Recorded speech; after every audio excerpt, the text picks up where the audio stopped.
Inventory of new cars, as in cars just sitting around gathering dust and costing dealers money because they're sitting in parking lots that cost money to actually maintain and own, has hit a new record high. So that means that car manufacturers, some of them, are really, really struggling. They're trying to pretend that everything's okay, but it's not really the case. These are the car brands in America that are, well, hitting the crisis button. Hello, my friends. Welcome to the channel. I'm Sam Evans. You're watching The Electric Viking. Great to have you with us. Welcome to all the new subscribers. All 19,000 new subscribers over the last 4 weeks. Great to have you with us as well. New car inventories have hit a record high in the United States with nearly 3.2 million vehicles available nationwide that are just sort of sitting around, a lot of them. Some brands are really, really struggling. New vehicle sales did increase in November in the United States, but inventory levels actually grew at a faster pace than new vehicle sales. Some automakers are doing okay in terms of inventory levels. Some of them are really, really, really struggling.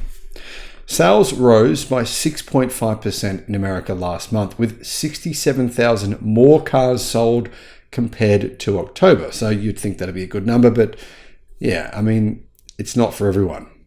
This growth happened even as the average listing price for a new vehicle climbed by 1.8% to $49,000, a figure that also represents a 2.8% increase from the same period last year.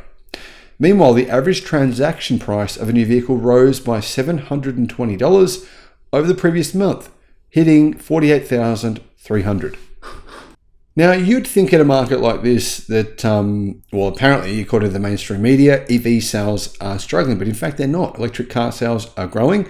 For example, Ford's EV sales surged by 21%. So did many other car brands. That means that internal combustion cars, they're struggling. Their market is shrinking. That's true. It's a statistical fact. According to newly released data from Cox Automotive, there were 3.15 million new vehicles in inventory across the country at the start of November.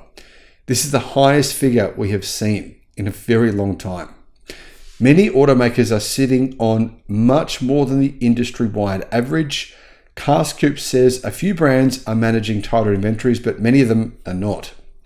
Lexus and Toyota don't have a lot of inventory. Neither does, or Honda's not too bad, 62 days, BMW 64 days, Subaru 66, Kia 77, Chrysler 79 days, Porsche 80 days. As you can see, Porsche is sitting on a bit of inventory, and considering the enormous inventory Porsche are sitting on in China, things are starting to look like Porsche is going to be struggling. I actually think Porsche is going to be one of the automakers that we're going to be really examining over the next few years and seeing how they are going to be struggling big time. Who is doing the worst in America? Well, Jaguar and Lincoln. They're the two absolute worst, but there's a few brands that are not far behind them. Jaguar's position isn't surprising, given the brand hasn't launched any new models in years. And, well, it's, to be honest, kind of done nothing. Lincoln has been struggling with growing inventory challenges in recent months, despite the fact it recorded a 28.4% increase in sales during the first 11 months of 2024 compared to the previous year. Stellantis brands are probably in the most trouble though. Ram and Jeep had 128 days inventory and 129 days of supply, just way too many vehicles than what they actually need on their parking lots. And they have been bringing out the biggest discounts in the industry. So if you bring out the biggest discounts and you still have way more inventory than your rivals, then you've got a problem. Ram had more than double the industry average in September, showing that Stellantis' efforts to cut inventories are having an impact, but still, it's a big problem.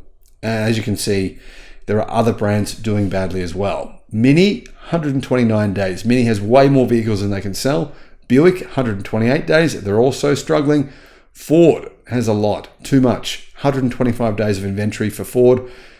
Audi has 113 days. Audi are obviously struggling as well. Overstocked parking lots are a problem for these manufacturers.